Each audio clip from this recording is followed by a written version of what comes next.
So I'm going to do my best to record this quickly because I just had therapy and I want to get this done before said therapy wears off.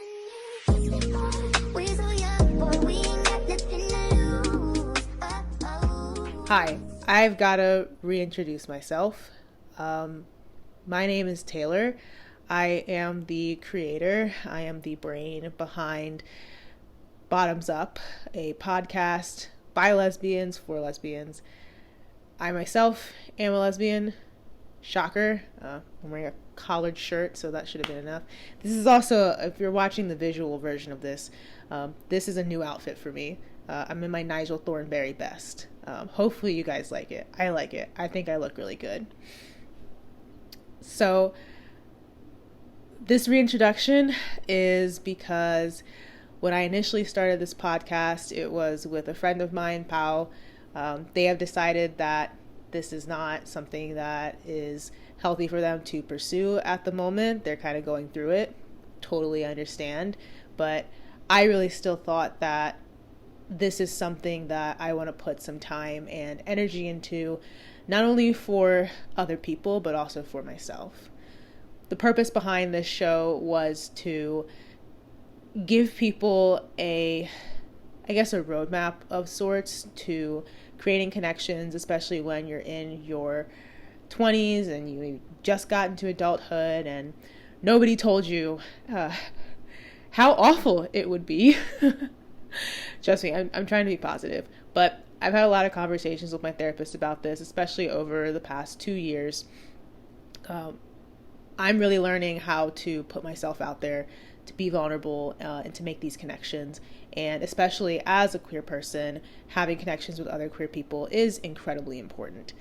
So for the time being, we're really heavily focused on South Florida because this is where I live. I lived here for 2 years. I've been trapped for the remaining 2 and counting. So while I'm here, I figure I should make the most of it. We do have a very wonderful queer community down here, a very wonderful lesbian community, especially, that I am very much just starting to dip my feet into, and it's been incredibly welcoming. So,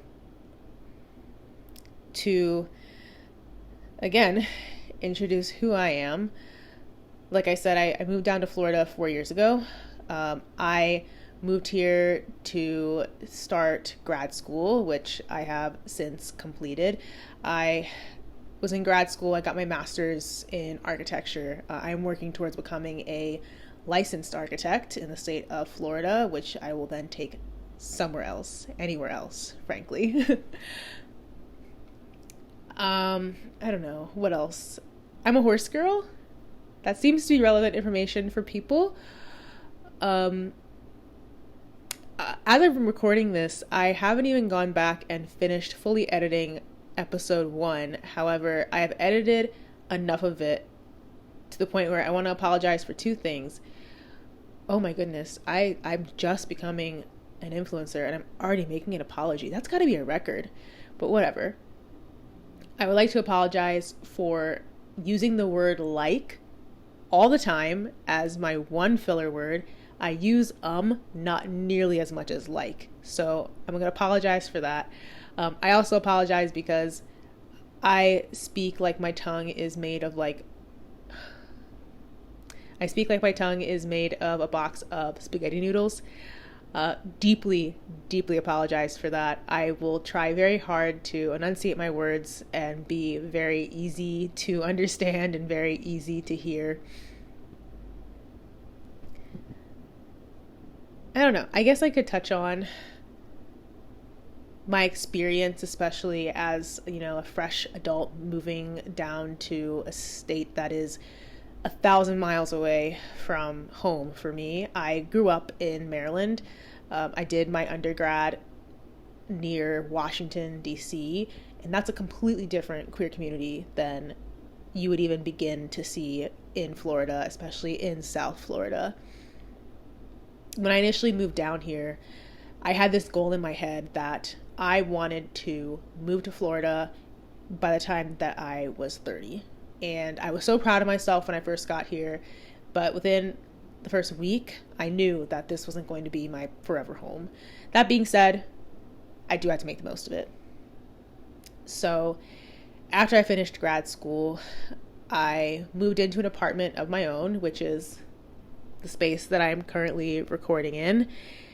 And that's really when the loneliness set in. I didn't realize how important roommates could be, both financially and emotionally, socially. So that was a big shift. I was also moving to a brand new area. Previously, I was living a little bit closer to the university. Now I am living much closer to Fort Lauderdale. I'm up in Broward County. So it's been an adjustment, to say the least. There is still a lot of great things happening around me. Fort Lauderdale is a very vibrant city. There's definitely a lot to do. So that's kind of been my first step into, I guess, creating some sort of like local group for myself. At the moment, I do have a really hard time making those connections. I have a really hard time trusting other people. So both my own adventures and this podcast are a way for me to begin to work through that. I actually really hate meeting new people. So I'm really going out of my comfort zone in order to make this production work. And I'm proud of myself for that. So I guess that's really all I have to say. Just wanted to, get that out there. So in case you start to see more episodes, you're not like, oh, what happened to like the other co-host or something along those lines. Or maybe you guys don't care. I'm also hoping that this video turns out a million times better in quality than the first one, because now I have this very nice, fancy, expensive Sony camera, and I am not filming on the front camera of an iPad. So pretty please be better quality. So yeah, I guess that's it. Just to clear the air, just to put the information out there. I do have my first interview coming up very soon with a phenomenal local community leader. I'm really looking forward to it. We had a wonderful phone conversation the other day, so I'm very excited. Hopefully you guys are excited too. I guess in that episode, I'll probably talk a little bit more about local events. But generally speaking, if you are local to Broward County or even Miami-Dade or Palm Beach County, rest assured, you definitely do have a community out there. And there are plenty of people who would love to validate you and spend time with you within queer spaces. So, last thing that I want to do is I want to read my horoscope. And technically, I did already read my horoscope on CoStar today, but I forget what it said. So I'm going to go ahead and read it from astrology.com, which I'm not a huge fan of how they write them now. They definitely got a new writer. Definitely. Let's see. Oh, and to put it out there, maybe I should also apologize for this. I'm a Sagittarius. I've got no shame. If you don't like that, you also probably need therapy. So, daily Sagittarius overview. Tuesday, August 8th. Collaborative efforts will help you get ahead this morning, dear Sagittarius, as the Taurus moon connects with Mars. Though work may seem particularly busy as the day kicks off, acting as a team player will help gain the attention and respect of your superiors and colleagues. Consider adding something new to your wellness routines just before evening creeps in and Luna aligns with Uranus, focusing on anything that can make your life more convenient while elevating your health. Consider connecting with your spiritual side when Luna connects with Venus retrograde tonight, especially if you've been too caught in the real world. I'm just going to go ahead and say that last part was referring to therapy, which I've already done. So I will not be engaging in any further self-care tonight. I'm going to go to bed. Good night, and I will see you guys in the next episode.